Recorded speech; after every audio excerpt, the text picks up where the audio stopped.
So hello all. Today we will start with the OOPS concept of the Java. Okay. So in my previous sessions, I have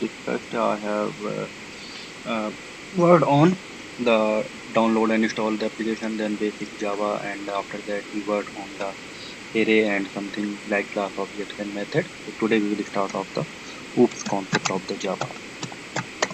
OOPS concept of the Java. So always remember, it is a OOPS concept. It may happen that you can perform same task by some different way. So the purpose is here to tell you that we have some concept. For example, like OOPS is saying that x plus y is equal to z. Then you can also achieve the z by many ways. Okay, like a plus b. So always while running the OOPS concept, just try to understand that we have created these all concepts that can be used in the furthermore programming. Okay, in high level programming, low level programming. So don't judge it by that you can have alternative way to create a program or get the same output. Just try to understand why we have created the OOPS concept. So put your focus, then what is it and where we can use it. Instead of working that same output can be reduced by different methods also. Okay, so first we will learn all the OOPS concepts, then we will implement these all OOPS concepts in our Selenium project. Okay, so let's discuss about what are the number of OOPS concepts we have basically. So basically we know that the Java is an object-oriented programming language. So basic OOPS will be you can say the subset. The OOPS will include like the object, then classes, then inheritance. After that we have the polymorphism. Polymorphism. Okay. So polymorphism have two things like dynamic or runtime polymorphism, also known as overriding, and then we have static or compile time polymorphism, and it's known as overloading. We will discuss about these all things one by one. Okay. So it's a polymorphism. Then we have the abstraction. Abstraction we will discuss about much more, and where we will use in the Selenium also. We will discuss these all things in our furthermore classes. And then we have encapsulation.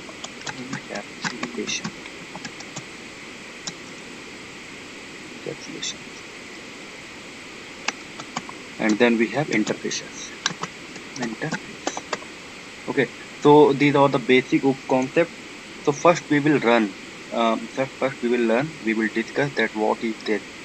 Without focusing on the output, we will just learn all the OOPS concept. Then what is it and how to implement it. Okay, so let's start from a very basic program, and so that we will start without OOPS first, then we will move to the OOPS. So suppose that there is a class. Just remove this. Okay. Suppose that there is a class name as employee.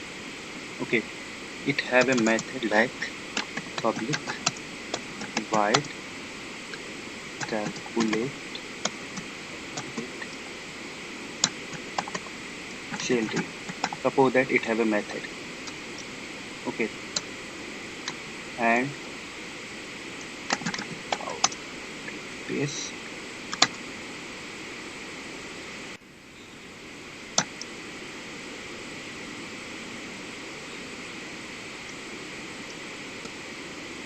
okay. So suppose that there is a class, it have a method like it will just calculate the salary like in this way. Okay.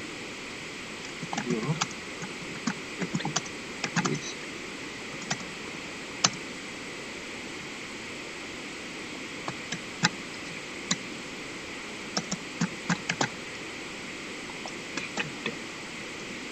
for example, and it have one more, you can say data type like basic equal to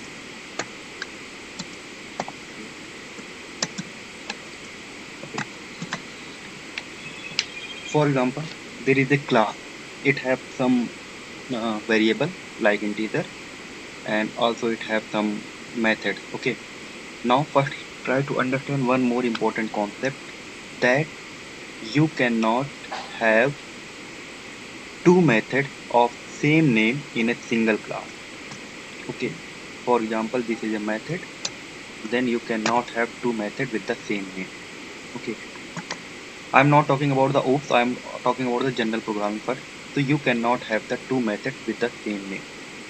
Okay, now because your Java will not understand at the time of running, or you can say compile time or run time, mainly in runtime, that about whom method you are talking about. You are talking about this method or you are talking about this method. So your Java or JVM will get confused. So it will throw you the compile time error that you are not allowed to have two methods with the same name. To get rid of this kind of problem, what we have, we just need to change the method name. Okay, so we will change the method name, your problem will be resolved. Okay, now suppose that we have to keep the method name same, then what will happen? Then we can have the data type like int x comma int y. Okay, for example, you have this one, something like this. Okay, so you can differentiate the parameter. For example, that you have to keep the parameter as well in both the method.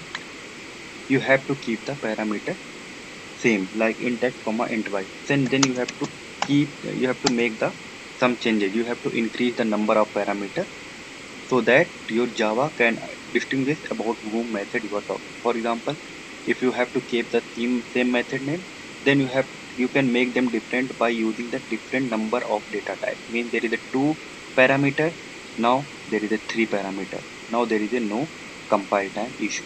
Now still suppose that there is a second case that you have to keep both the parameter. You are allowed to take the method name same and you have to take the two parameter. Then you can change the data type.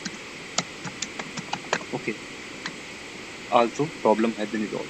So summary is, or conclusion of this discussion is this one, that you cannot have two methods with same parameter with same name. You have to make them different, like their data types are different, their number of parameters are different. You have to make some difference in two methods if they are having the same name, so that your Java will get to know about whom method you are talking. Okay, so this is the basic concept. Now we will use these all concepts in our OOPS concept. Okay, so let's move first discuss about the inheritance. So let's discuss about what is the inheritance and uh, how to achieve the inheritance and why we use the inheritance in the Java. So you can say that inheritance in Java is a mechanism in which one object acquire all the property of behavior of the parent object. Its definition means of one class acquire all the parameters and behavior of the parent class. Okay, what does this mean? What does this mean? Suppose that there is a parent class. Okay, this is a parent class. So every parent class have something like they have methods, they have some variables, they can have a lot of things. So the child of this parent class, so the child of this parent class, suppose that this is a parent class, this is the child of this class. So the child class, when it will have the relationship as a parent child relationship, so the child class already have these all methods in his class. What is the benefit of this one? The benefit of this one, that you need to create only one object of this child class. Okay, so this object now can perform all the operation or can access all the methods which is whether in a parent class, whether in a child class. So in this way we can, you can say that we have used the code reusability. If there is no any child parent relationship, then what you need to do, you have to create two objects, first for the parent class, first for the child class. Then you can access the methods of the parent class, and then you can access the methods of the child class. So but in the parent child relationship, all the methods can be expressed by a single object. Okay, so this is the main benefits of the you can say inheritance. Okay, so the main benefit is this, that your code is reusable. Means code reusability is there. Okay, so there is a different naming convention. Somebody is saying parent class, somebody is saying super class. Okay, so somebody is saying the child class. So don't get confused, or subclass. So it's a kind of parent-child relationship. So how it will be stabilize the relationship, how your Java will understand that these two classes have the child and parent relationship. So there is a keyword known as the extends keyword. Okay, extends keyword. So whenever there is a two class and they have a relationship using extend keyword, then your Java will get to know this is a parent class, this is a child class. Now child class have the extend keyword. Now Java will understand that there is a parent-child relationship. One object of the child is required to access all the methods. Now let's create. Suppose that there is a class. Okay. Suppose that there is a class, like you can say test one. Okay. And suppose that this class has a method public void sum. Okay. It has some parameters. I can say comma int b. Okay. Now you are performing some operation over here like without control case, and the sum is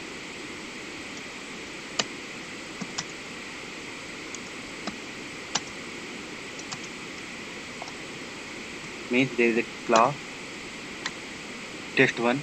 It have a method. What it will do, it will just add two number whatever will be passed to the method.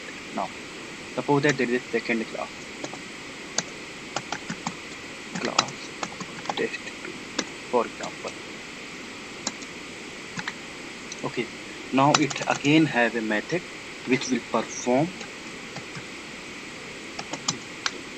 by subtraction. Suppose that there is again a class which will perform the subtraction of two numbers.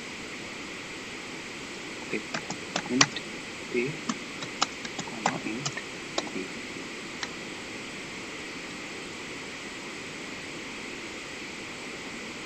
So suppose that there are two classes and they have the some operation or mathematical operation they have.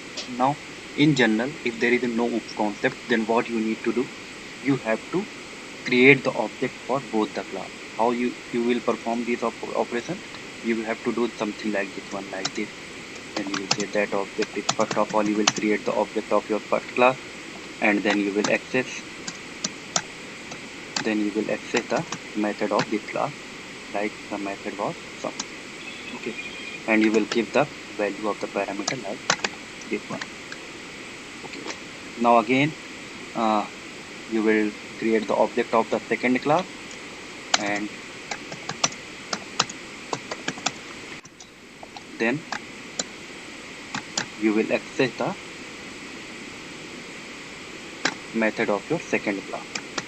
Okay, this is a simple thing that we whatever method we want to execute, we have to create the object of that class, and by using that object we can access the method. Okay, in Java everything is in class, method, object, these all things completely everything is in object class. Okay, so suppose that we don't have the oops concept, then whatever method we want to execute, first of all we have to create the object of that class, then we can access the method. Okay, let me run this one. Okay, so your output will appear over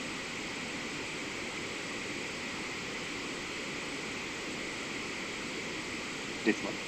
Okay,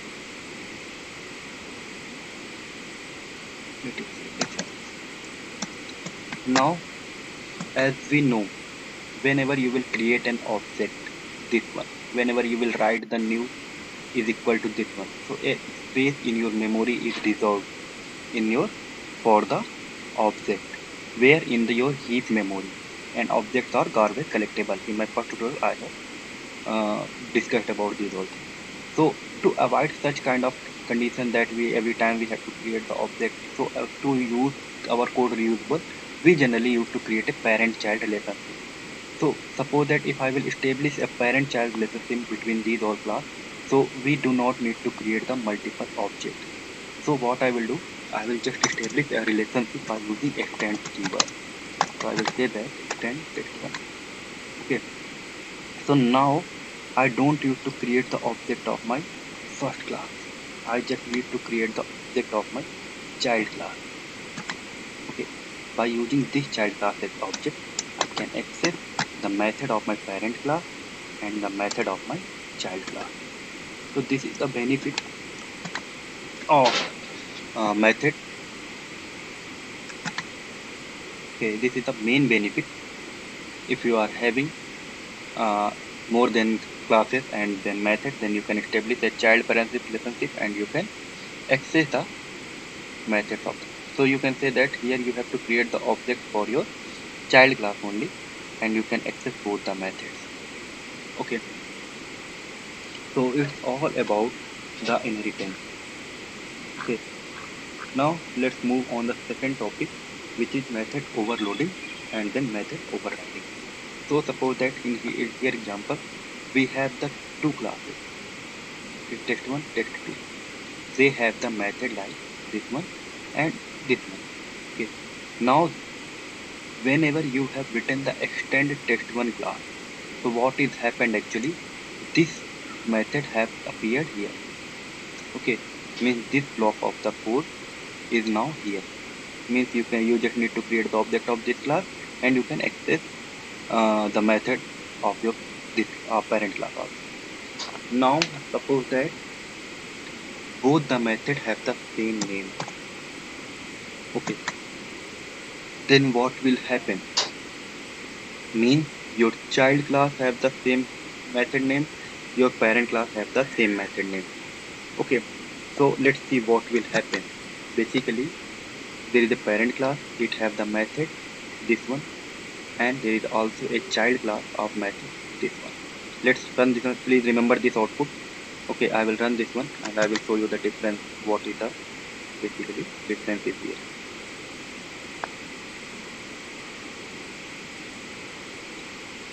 So now we are talking about the overloading. Okay, so you can say there will be a error. Why there is a error? Because we are having main method में सब है चलिए किसी का mic on है. Anybody have their mic on? Please make it off. So let me run this one. You will see the result. Suppose that we have two classes. There is a parent-child relationship, and both the classes have the same method and same parameter. What will happen? That's why I want to show you this output. Let's see the output.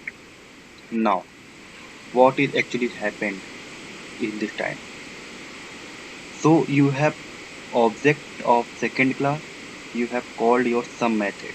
Okay, so what it have done, basically if you see this one, it have just subtracted this one.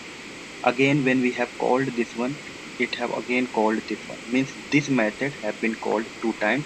We are not able to call this method because now your Java is confused. Okay, so when such kind of situation will appear that you have two methods with the same name and same parameter, it is a good interview question. That's why I am discussing about these all things. So if you have the same methods and same parameter in a parent-child relationship, if you will create the object of your child class, then only your child class method will be called. Okay, to get rid of to get rid from this problem, so first we need to just make some difference, as I told you earlier, so that our Java can understand about whom we are talking about. Okay, so I have made some difference over here. Like I have made the difference in the parameter. In the method, there is a three parameter. In the child method, there are two parameters. Now your Java will get to know about whom I am talking. Okay, so let me run this one. Okay, now you can see that it have called the addition method from here. Means now your Java is able to identify here about whom I am talking. So he went to here that this is the object of this class. Now this method have two parameter, but we are talking about the three parameter. Okay, then he checked that we have the extends, means we have a child parent relationship. Then he went to the parent class. Okay, so there is a three parameter, that means we are talking about this one. So he performed this operation. So also you can do a lot of operation in such kind of thing. So this kind of concept is known as the method overloading. Okay, also known as the static polymorphism, also known as the compile time polymorphism. Okay, so it's all about the method overloading. Okay, so always remember, in method overloading you can achieve method overloading by two ways. Always remember, method overloading you can achieve it by two ways. You can also by changing the number of arguments or parameters. Arguments or parameters. Okay, now by changing, also by changing the data type. Okay, so overloading can be achieved by using these two concepts. Means I have here changed the number of arguments like this one. Here is a 3, here is a 3, here is a 3. Okay, you can also do, suppose that there is an integer, you can make it as a double. Okay, then also there will be no any issue. You can also achieve this kind of concept. So you just need to make it as string form. Okay, so there is a two types of way that you can achieve the your overloading. This is a simple concept, that's how you can achieve the overloading. Okay, so I have changed the data type of the parameter. Now let's move on the little bit more complex, that there is a condition that we have to take both the method name same, and also we have to take both the parameter also same, means number of parameter same. Then we have seen that if we will apply such kind of condition, then our child method will be called, parent method will not be called. But we need to call the parameter of our parent class and also with the child class. So how it will be done? Okay, so there is a concept known as the method overriding. So by using that concept, we will use objects to access both the methods of the parent class and the child class. So let's remove this one so that ambiguity will get clear, will not get confused. Suppose that now we are talking about the overriding. Okay, or the, you can say, the dynamic polymorphism or runtime polymorphism. So suppose that there is a class, it have a method, some with name sum, also it have two parameters, both are integer type.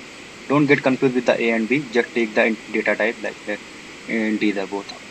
Again we have a same second class, it have extended first class. Now again the method name is here same, and both the data type is same, and there is also number of parameters same. Now we have to access both the methods. How it will be done?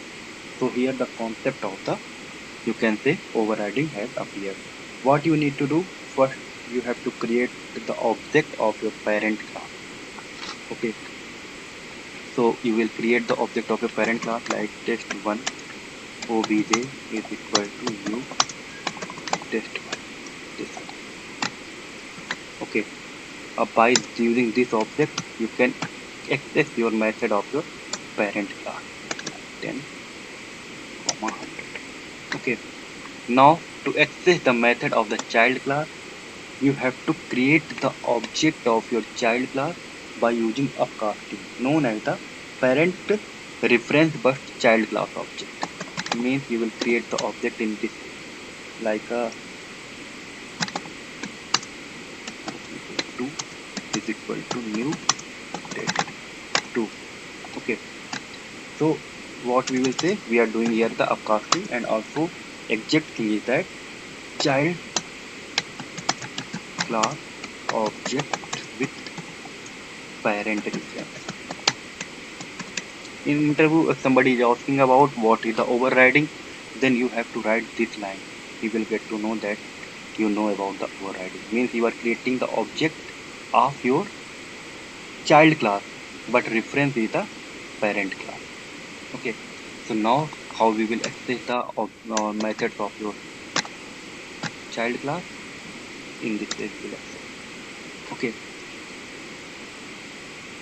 So this is the way that we will achieve the method overloading, method overriding, and inheritance in the Java.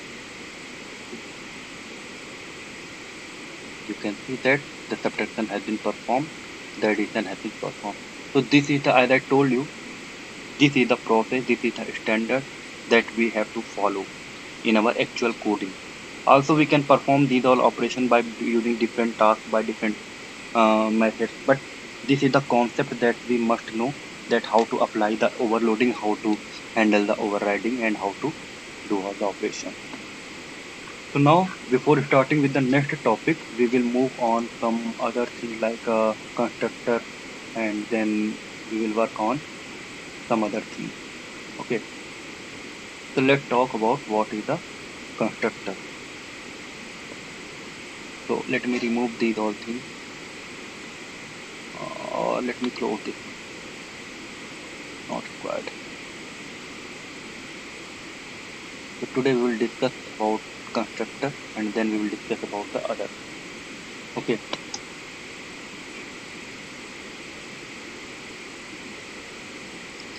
So let's discuss what is the constructor. So Java constructor has the same name as the name of the class to which it belongs. And also constructor do not have any return type because constructor never returns a value. Constructor may include the parameter of various types. When the constructor is invoked using the new operator, the their type must match those that specified in the construction definition. Now let's discuss these all things with an example. So suppose that we have a class. Okay, suppose that we have a class. Again, take it as a QA.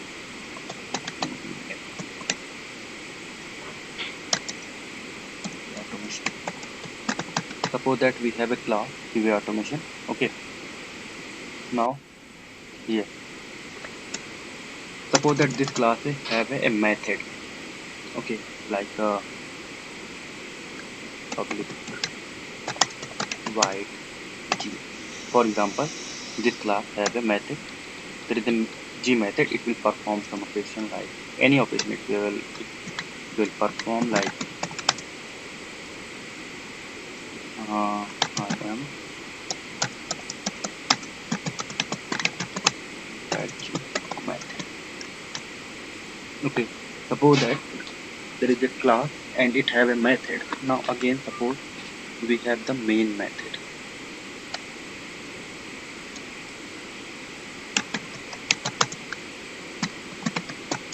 Now let's create another class so that concept of constructor will get much more clear.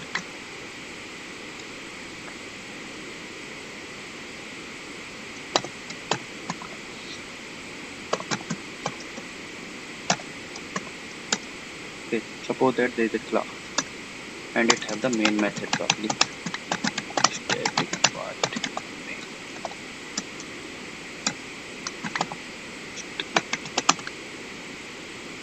Not so here. Suppose that there is we have created a class and it has the main method, this one. Now suppose that we have to access this method. What we need to do? We just create the object of this class and we will access this method. Simple. So what we will do? We'll just create the object of this class by using new operator. Okay, and we can access that method. Simple. That's the thing we used to do in our Java. Okay, but what happen if what is the benefit of the constructor? So the benefit of the constructor is this one, that You just need to write this line. Just whenever you are creating the constructor, this one. What does this mean? You don't need to call this one. Means suppose that there is a class. It have a constructor. Okay, constructor have a body. Constructor is a kind of method which have the same name of the class, and it won't have any return type. So generally here is a void is written basically. Okay, you don't need to write the void out there. Okay, so whenever you will run this program, so output will be the same.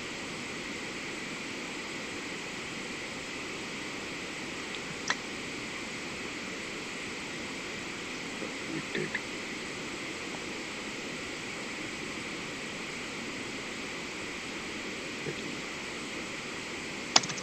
Write the right name so that there is class.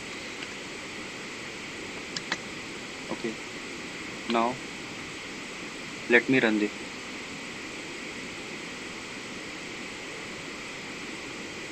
Okay, so you have seen that now we are not going to access any method as previously we have done.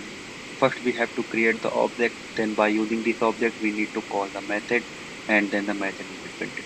But what actually happened here? As soon we have written the new operator and we have just written this word, so we have just called the constructor of this class. This code have already called as soon we have written these lines.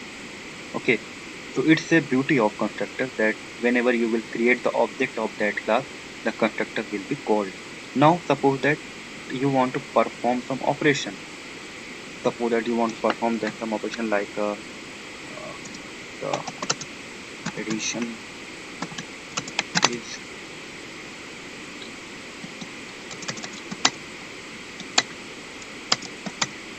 okay. Suppose that you want to perform some operation, so you have to pass the parameter over here like int a comma int b. Okay, so whenever you will creating the constructor, you have to just pass the parameter over. Okay, so let me run this one.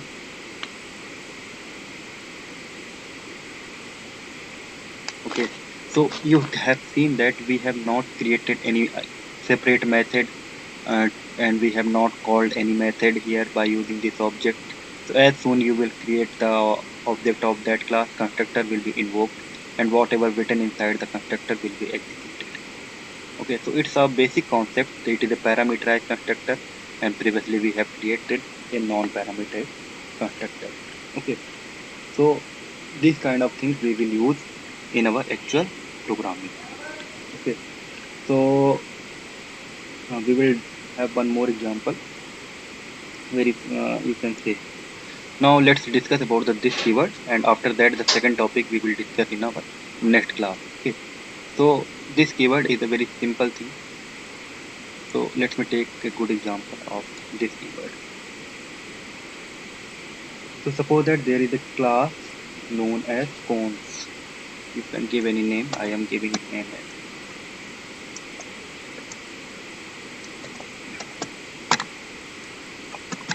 Suppose that there is a class. Okay, now the class have constructor. Means it have a constructor like public, this one.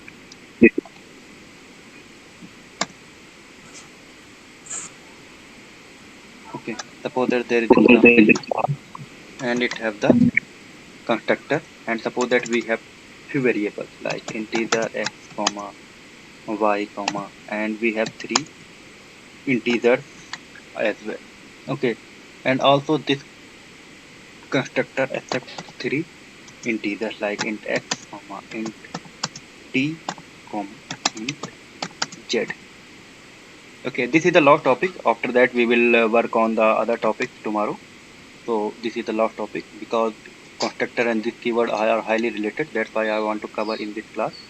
Okay, so suppose that there is a class and the class have the constructor, and also it have the three parameter int x, int t, int y. Now I am saying that x is equal to x. Okay, now I am saying that y is equal to t. Okay, now I am saying that this dot z is equal to z. Okay, so you will get much more clear. Let me complete the program. Now suppose that we have a method like public static void main string arguments. Okay, now this one. Okay, so we will create the object of this class. Obj is equal to this one. Now it will take 3 parameters. Let me put this one like we have 10, 20, 30. Now we will just print the value. So I will say that this out value of x.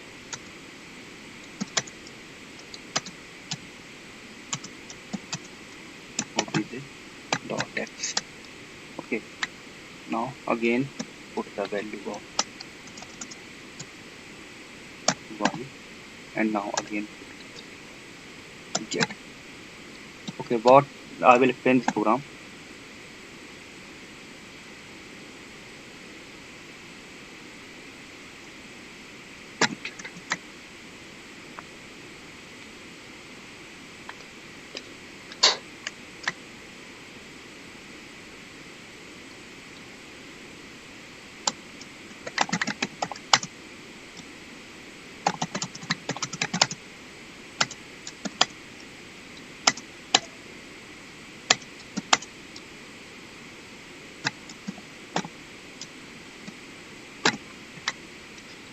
Okay, let me explain you the program. Suppose that we have a class.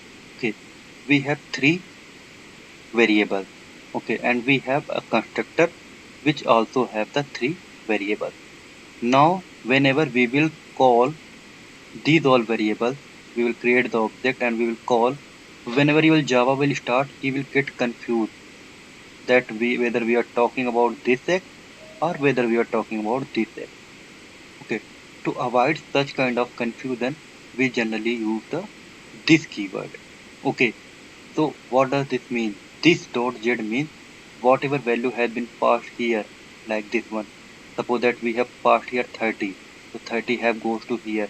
So we are saying that this dot z means among this method, like this z, it will take the color also. So look, if I will put the cursor over here, so that you can see this dot z means now this global z have the same value whatever has been passed here. Okay, you can see the highlighted cursor.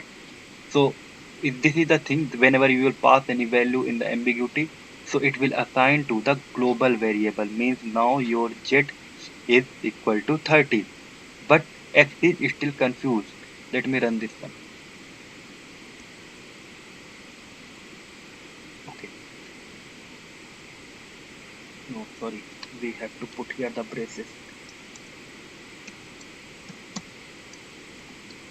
Let me remove this one,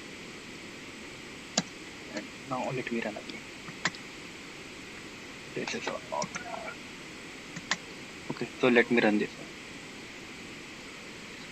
Okay, so now we have called the constructor. Constructor has been called by, as soon we have created the object, the value of these all have been printed. Now again I am accessing the global member. Okay, so when I am from a object, when I have called x, so now it has been confused x. So he is confused that whether we are talking about this x or whether we are talking about this x. Although we are passing here the value of the x as a 10, but here your Java is confused whether I am talking about this global x or x which is inside a method. So it will printed the value of 0. Now suppose that there is some different value like t and y. So there is no confusion. He will get much more clear that whatever value is t, That means here we have passed 20, so t is 20 and 20 is equal to y, so it have printed the value of y. Okay, but if we have the same data type like this one, int and int, so it have confused. To avoid such kind of ambiguity, we generally use the this keyword. That means whatever will be passed here, it will be assigned to the global variable, and whenever you will access the global variable, the appropriate output will be the printed. So please work on this kind of situation, because we will face this kind of situation in too much. So it I have created this very good example of this keyword. So if you write here this keyword here also, okay, then you can see the value of x will be printed properly. Okay, that means we have removed. Now your application is much more clear that about your Java know that about whom we are talking, like this one. Okay, then it will get clear that whatever value will come here, this one, it will be assigned to this dot x to this global variable. Okay, and then you can access the global variable, appropriate data will be printed. So it's all about that. Today we have learned about some basic concept of the OOPS. So tomorrow we will work much more on the OOPS concept, like the interface, encapsulation, these all things. So please practice much more. If any have any question, feel free to ask me.